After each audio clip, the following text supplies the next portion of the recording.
তুমি বলো, তুমি বলো ফিলিস্তিনে হাজার হাজার লক্ষ লক্ষ শিশু মারা যাচ্ছে না খেয়ে, তাদের ওই না খাওয়া অবস্থায় ক্ষুধার্থ অবস্থা তাদের উপর বোমা বর্ষণ হচ্ছে।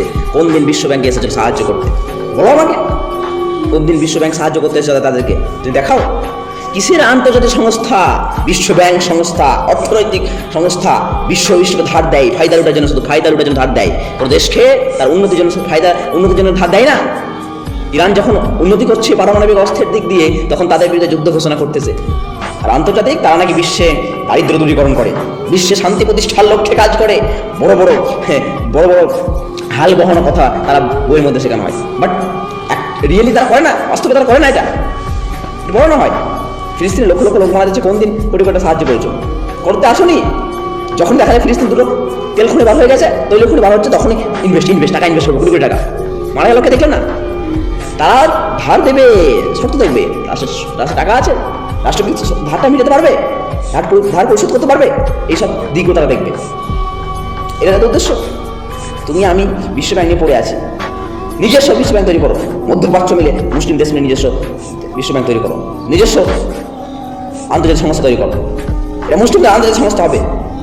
সারা জীবন তাদেরকে বিশ্বাস করে দিয়েছিল, ভারতে এসেছিল মশলা বিক্রি করার নামে। দেখে ভারতে 200 বছর মেরে ধরে ডাকাতি, চুরি থেকে ধর্ষণ থেকে এমন কিছু তারা ছাড়ে নাই।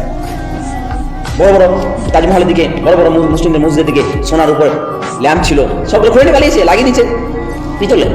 দামি দামি আয়না ছিল, এক জাদুঘর আয়না, বৈজ্ঞানিক আয়না, সেগুলো খুলে নিয়ে পালিয়েছে। তারা চোর, ডাকাত, বাটপার। সে বাটপারদের ভাষাকে আজকে আমরা বুকে লালন করি, সে বাটপারদের ভাষাকে আমরা বুকে লালন করছি। লজ্জা, ধিক্কার। ক্ষুধার্ত অবস্থায় বাঙালি মারা গেছে রাস্তায়, এই ভারত উপমহাদেশে রাস্তায় হাজারো হাজারো বুক শুকিয়ে পেটের ক্ষুধার্থে তারা রাস্তায় পড়ে মারা গিয়েছে, রাস্তার সঙ্গে মিশে গেছে। সাহায্য করতে আসেনি। পরবর্তীতে যখন তাদের শক্তি দুর্বল হয়ে পড়লো, তখন সংস্থা বুদ্ধি খাটিয়ে কাজ করতে লাগলো, সংস্থা তৈরি করবে, আন্তর্জাতিক সংস্থা সাহায্য করবে। ফিলিস্তিনে লক্ষ লক্ষ লোক মারা গেল, হাজার হাজার লোক মারা গেল, তখন কোথায় ছিল? ইরাকে স্যাংশন জারি করলো আমেরিকা, তখন দুই লক্ষ শিশু মারা গেল, 1 লক্ষ শিশু মারা গেল। কোথায় ছিল? আফগানিস্তানে বোমাবর্ষণ হয়েছে, ফিলিস্তিনে বোমাবর্ষণ হয়েছে। কোথায় ছিল IFC, বিশ্ব অর্থনৈতিক ভান্ডার? কোথায় ছিল MIGA? কোথায় ছিল ICDSC? কোথায় ছিল IFC? কোথায় ছিল IMP? এটা কোথাও ছিল না। স্বার্থের জন্য কাজ করো। তুমি আমি বুঝবো কবে, উন্নত করবো কবে? ফ্রি ফায়ার খেলে কখনো PUBG খেলে দেশ শাসন করা যায়? PUBG খেলে ইনস্টাগ্রামে ব্যস্ত হয়ে দেশ শাসন করা যায়? তারা তো তোমার সামনে ছড়িয়ে দিয়েছে, তুমি এটা টাইম নষ্ট করো, ব্যস্ত হয়ে পড়েতে। এটা তারা চেয়েছে, পেরেছে, সফল হয়েছে। আজকে যেভাবে রোহিঙ্গাদেরকে কচু করা করে কাটছে, তাড়িয়ে দিচ্ছে, কালকে তোমার আমার উপর বোমাবর্ষণ হবে। তোমাকে বলে রাখলাম, যদি তুমি এইভাবে ফ্রি ফায়ার ইনস্টাগ্রামের মধ্যে থাকো। আজকে শিক্ষা ব্যবস্থা থেকে দেখো কি অবস্থা। এটা শুধু তোমার আমার ক্ষতি নয়, সারা বিশ্ব যুবকদের ক্ষতি হবে। এটা শুধু তোমার আমার ক্ষতি নয়। কিসের প্রযুক্তি উন্নত হয়ে কী হচ্ছে? যে কোন জায়গায় অ্যাক্সিডেন্ট, 200-300 হাজার হাজার মানুষ মারা যাচ্ছে, বড় বড় বিজ্ঞানী মারা যাচ্ছে। এইগুলো না আসে তখন তো মানুষ সুস্থভাবে ছিল, পিতা মাতাকে হারিয়ে যেতে হতো না, সুন্দর বসবাস করতো। কই দেখতাম না? যখন তখন পারমাণবিক বোমা ফেলে পুরো বিশ্ব একটা রাষ্ট্রকে যে কোনো সময় ধ্বংস করা যায়। তাহলে এটা কি প্রযুক্তির উন্নত? প্রযুক্তির অপব্যবহার।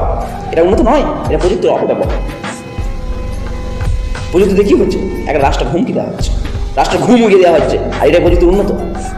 অন্য কেউ আজকে ভারত যদি পারমাণবিক দিকে শক্তিশালী হয়ে যায়, কালকে আমেরিকা চাপ দেবে, যুদ্ধ পর্যন্ত করবে। এটা আমি বলে রাখলাম, যতই তুমি তাদেরকে লালন করো, আমি কথা বলে রাখলাম।